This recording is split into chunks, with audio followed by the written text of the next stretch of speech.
यो भाइलाई चाहिँ जेनजीको लिडरै बनाइदिनु पर्ने हो कि यो भाइको कुरा सुनाउनु एकपल्ट।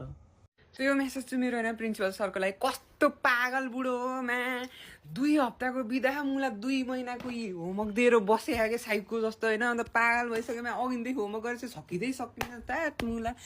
आफू चाहिँ म्या बुढीको माइत जान्छ होला, हामी चाहिँ म्या बाबाको ससुराली जानु पर्न भने बुढो म्या।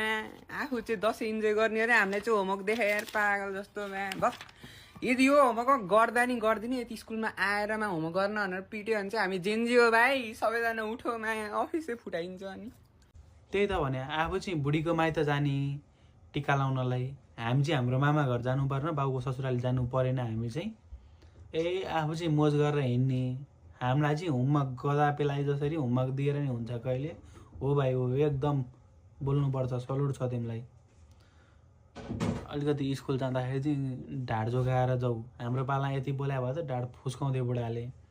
बाँसको लट्ठी त पाएभित्र हालेर बाहिर तेल लाएर ढाड फुस्किने तालले हान्थे।